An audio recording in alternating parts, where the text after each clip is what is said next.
corazón entregar una palabra, un poquito de cada cosa.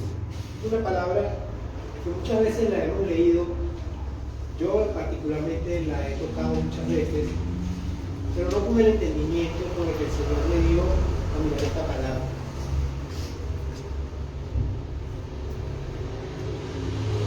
No sé si es increíble, lo que pasa es que todo lo de Dios es sobrenatural y es maravilloso. A veces nosotros leemos, como dice el pastor, muchas veces leemos una palabra sin entendimiento y pues queda como una palabra más. Pero cuando nosotros reclamamos al Señor para que nos dé entendimiento de alguna palabra, que nos muestre qué es lo que está ocurriendo, qué es lo que nos quiere decir, porque Él nos habla a través de esa palabra, entonces Él obra maravillosamente y nos entrega el significado de esa palabra. Y nos lo entrega no para que nosotros nos lo guardemos, porque Él quiere que su pueblo sea edificado con toda palabra. Ya decía Pablo a Timoteo que toda palabra es útil para redarguir, para enseñar, para toda ciencia, para vivir el día a día. Es importante esta palabra. Y tiene mucho que ver con lo que hablaba el pastor ahora. El pastor decía algo muy importante. Él decía que a través de primera de Pedro 2:9, que somos nación santa, real sacerdocio. Y a veces muchos se preguntan, bueno, pero ¿por qué nosotros somos real sacerdocio? El Señor puso su cuerpo y se rasgaron las vestiduras de qué? Se rasgó el velo de qué? Del templo. El velo era el que daba acceso al lugar santísimo. Estamos hablando de una pieza de tela de aproximadamente unos casi 20 centímetros de grosor. O sea, usted se imagina algo, o sea, eso es una pared de tela, por decirlo así. ¿Qué fuerza había en aquel momento que fuese capaz de romper, de rasgar? Porque la palabra habla de rasgar. Rasgar es como cuando usted tiene un pedazo de tela que ya tiene un punto débil y usted le hace así y ella se va por allí.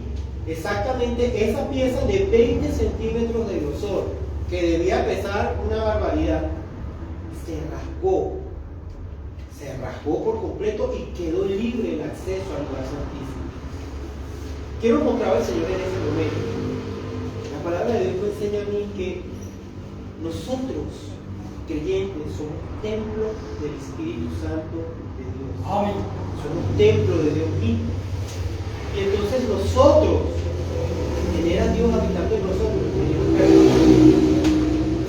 y somos intercesores. Ahora podemos estar con libertad en el lugar santísimo, simplemente porque a nuestro Padre que está en los cielos quiso morar dentro de nosotros. A ver, ¿qué mejor adoración que la que nosotros podemos darle al Señor que mora dentro de nosotros? Y lo hizo para satisfacer nuestro egoísmo, nuestras necesidades. No, porque ¿qué es un sacerdote? Un intercesor. Y mientras más intercedamos por las necesidades de los demás, entonces más vamos a edificar el templo que el Señor construyó en nuestras vidas. Nosotros ahora somos templo del Espíritu Santo.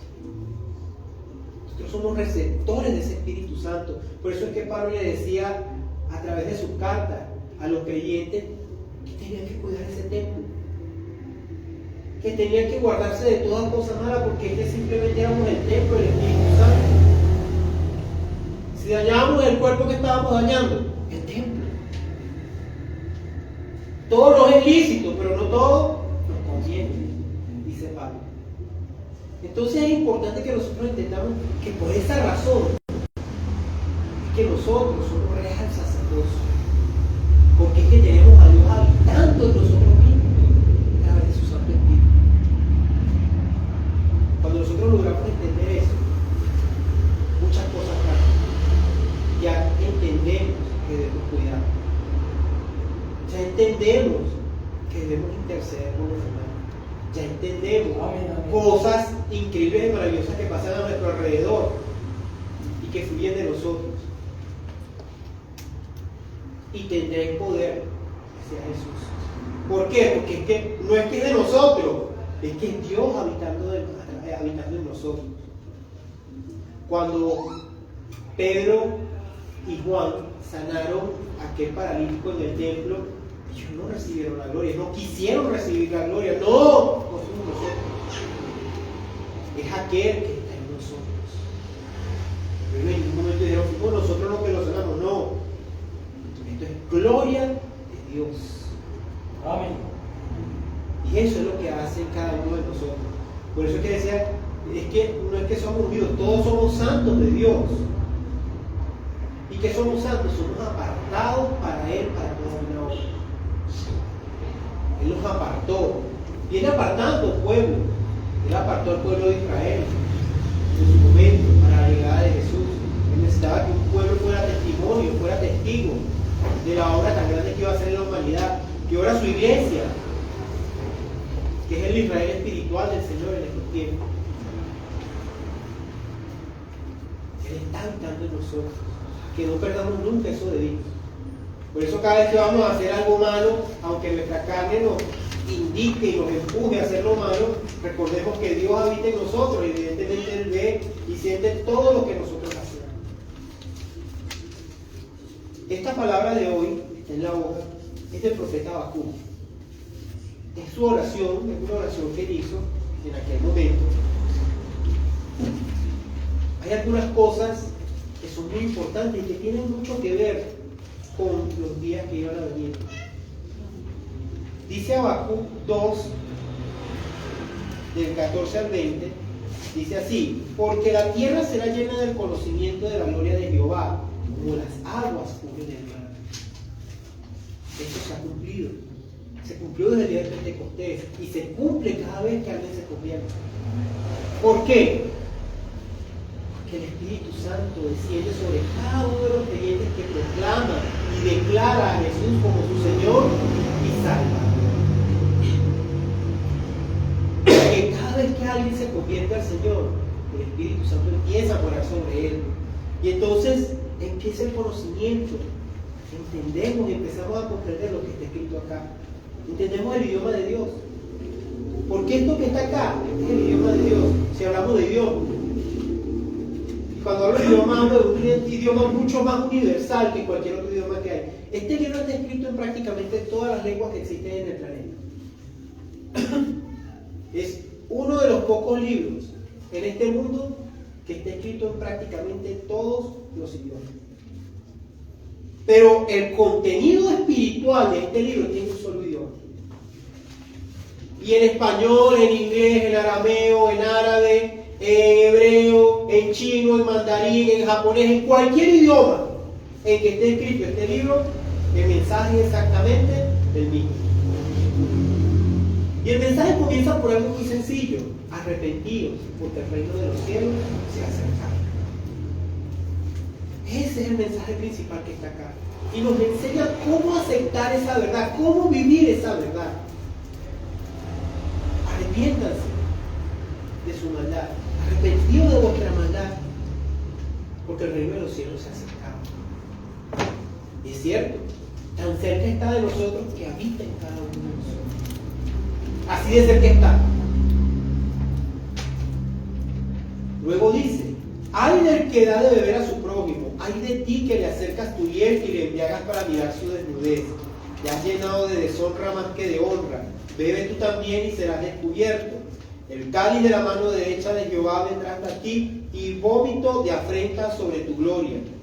Porque rapiña del Líbano caerá sobre ti, la destrucción de las fieras te quebrantará, a causa de la sangre de los hombres y el robo de la tierra, de la ciudad y de todos los que en ella habitan. ¿De qué sirve la escultura que esculpió el que la hizo? La estatua de fundición que enseña mentira para que haciendo imágenes mudas confíe el hacedor en su obra. ¡Ay del que dice al palo, despiértate! Y a la piedra muda, levántate! ¿Podrá él enseñar? He aquí, está cubierto de oro y de plata, y no hay espíritu dentro de él. Mas Jehová está en su santo templo, calle delante de él toda la tierra. Esto es una palabra profética, muy poderosa, muy poderosa. Está hablando del pecado del hombre. Cuando habla de que das de beber a su prójimo, de que acerca a él, es de la maldad que es capaz de hacer el hombre cuando se aparta del Señor. Cuando está apartado del Señor, porque el estado natural del hombre, desde que nace, es estar apartado del Señor. Y necesitamos ser llamados por Él. Créame.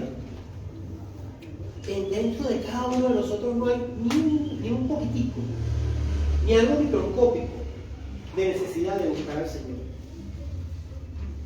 No lo hay. Tanto es así que es el que tiene que llamarnos a cada uno de nosotros. Él se lo dijo a sus discípulos: vosotros no me buscasteis a mí, vosotros no me llamasteis a mí, yo los llamé a ustedes. Nosotros no tenemos nada con que agradar al Señor. Y encima de eso, confiamos en ídolos.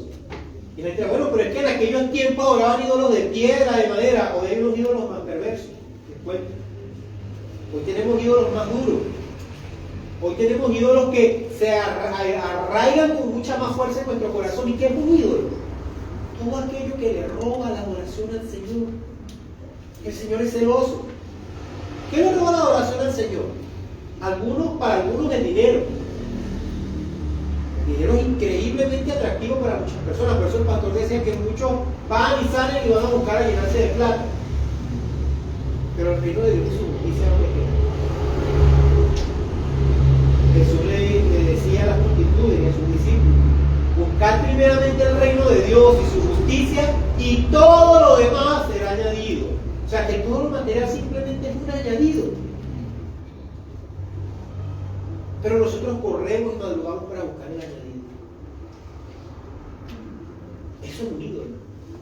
Yo puedo hacer un ídolo de mi esposa, puedo hacer un ídolo de mi esposo, puedo hacer un ídolo de mis hijos, puedo hacer un ídolo de la televisión, puedo hacer un ídolo de programas de internet, puedo hacer ídolos de un teléfono, puedo hacer ídolos del consumo, puedo hacer ídolos de tantas cosas. Por eso le digo que los ídolos de hoy en día son mucho más poderosos de lo que en aquel tiempo, porque en aquel tiempo simplemente eran pedazos de piedra y de palo, y era fácil, aunque ustedes no lo crean, sacarlo del corazón de las personas. Porque cuando tú veas un Dios que hacía prodigios, maravillas y milagros, ¿sí?, delante de la gente, delante de tanta gente, y te ibas al ídolo y tú le hablabas al ídolo, era como si evidentemente le estabas hablando un pedazo de piedra. Entonces la gente muchas veces por vista se convencía, no por fe, pero aunque sea por vista se convencía. Hoy en día, ¿cuán difícil es arrancar esos ídolos del corazón de las personas? ¿Cuán difícil? Y el Señor dice que el cáliz de la mano derecha de Jehová vendrá sobre él. ¿Por qué? Por esa idolatría. En aquel tiempo los ídolos pues eran pedazos de palo, piedra. Hoy son más peligrosos, hoy esos ídolos hasta algo. Hoy tenemos inteligencia artificial, hoy tenemos falsos maestros y falsos predicadores. Hoy tenemos motivadores que van y se paran delante de un púlpito y lo que hacen es simplemente decirle a la gente lo que quiere escuchar y no lo que Dios quiere que escuche. Sí, así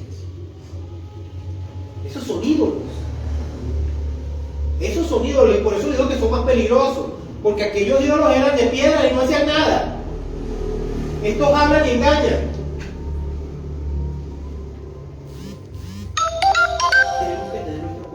Y preparado para sacar esos ídolos de nuestro corazón.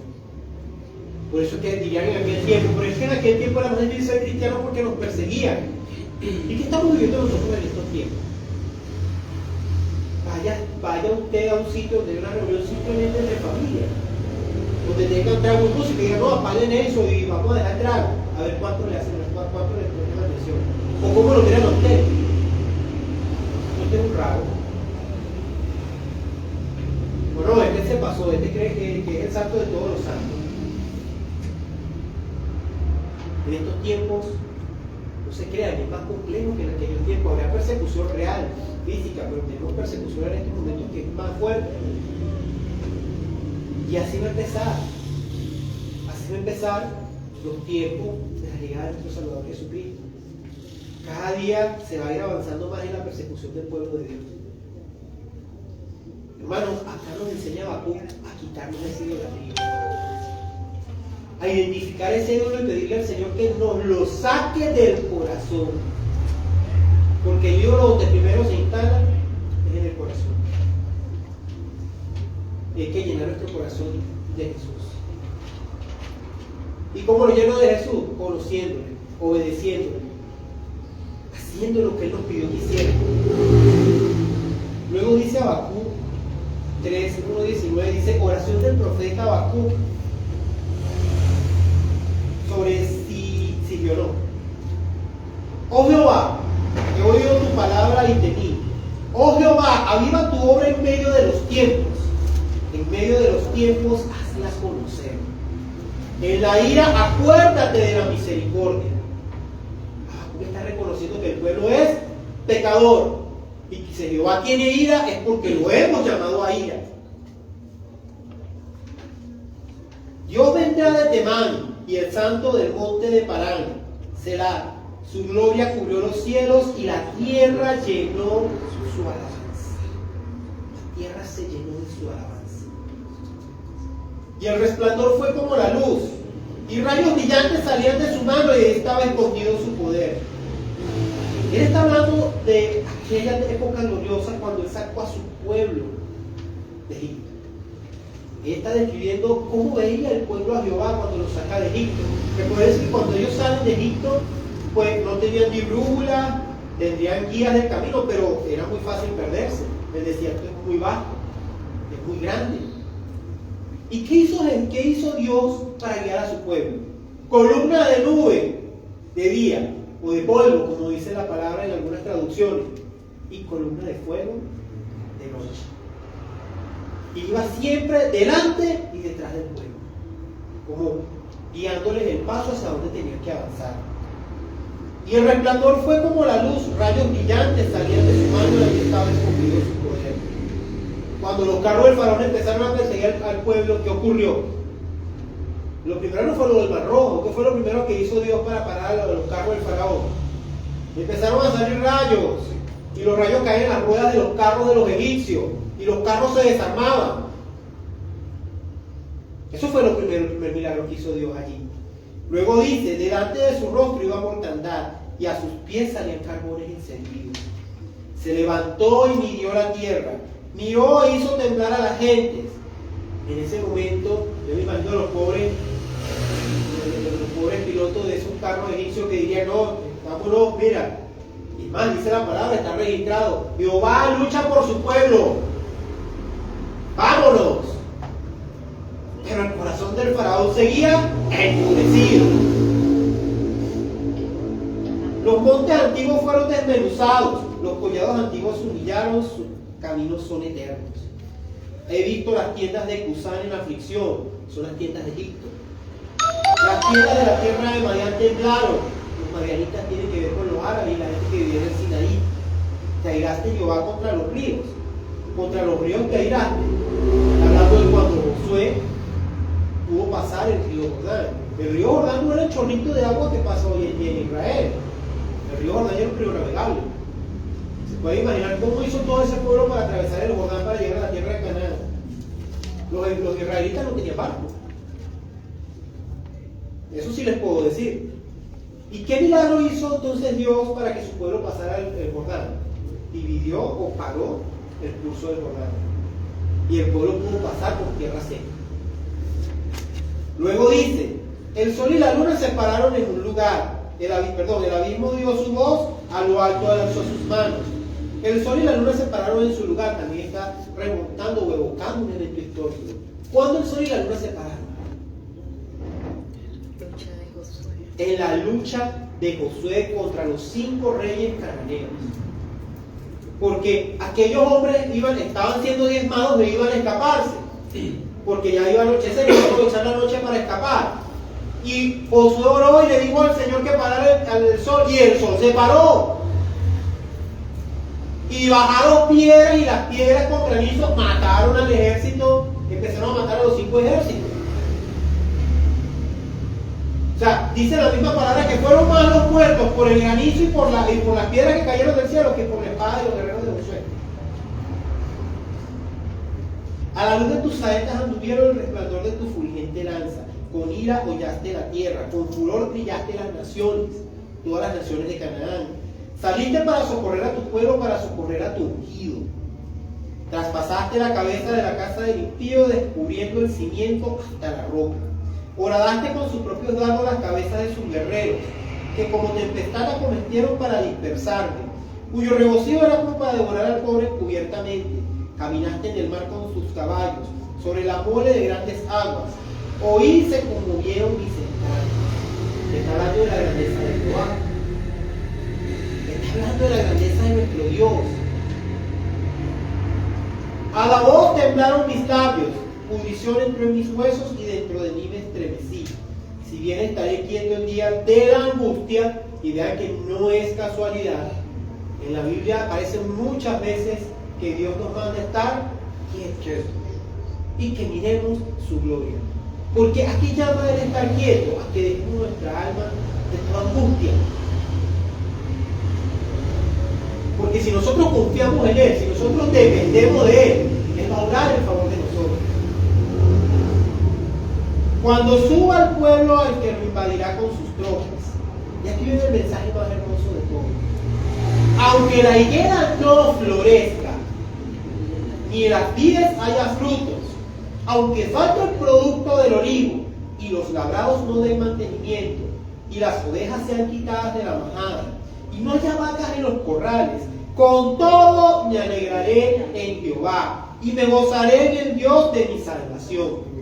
Jehová, el Señor es mi fortaleza, el cual hace mis pies como de sierva, y en mis alturas me hace andar.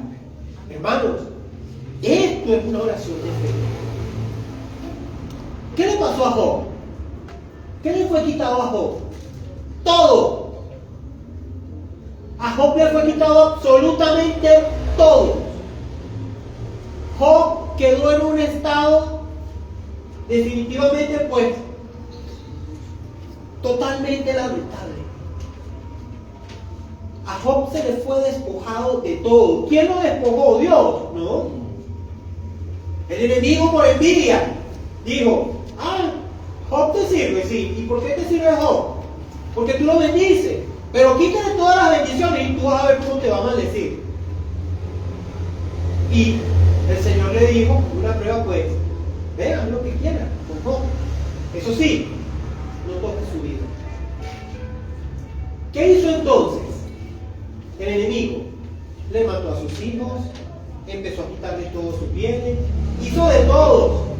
Seguro se metió dentro de su esposa para que su esposa le dijera: maldice a Dios y muérete de una vez. Porque eso le decía a la esposa. ¿Qué decía Job? ¿Quién recuerda qué dijo Job? Vale, ¿me puedes leer Job 1 del 21 al 22? Job 1, 21 y 22. Job 1, 21 y 22. Y dijo: desnudo salí del vientre de mi madre, y desnudo volveré allá. Jehová dio y Jehová quitó. Sea el nombre de Jehová bendito.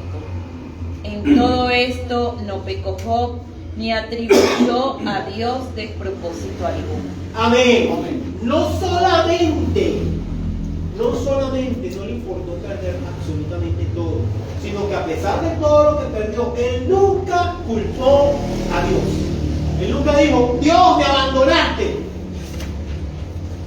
Dios, por tu culpa perdí todo. ¿Qué dijo Job? Jehová me dio, Jehová me quitó. Bendito sea el nombre de Jehová. Esto es lo que dice Habacuc acá. Que se pierda mi bien, que no tenga que comer, que no tenga para vestir, que no tenga para caminar. Con todo y eso, de gozo en el Señor. Benditos seamos aquellos que algún día podamos vivir de la forma en que vivieron estos hombres, y que proclamemos la fe como la proclamaron estos hombres. Porque allí va a haber una gran bendición en la vida de cada uno de nosotros. Aunque la higuera no florezca, recordemos eso siempre.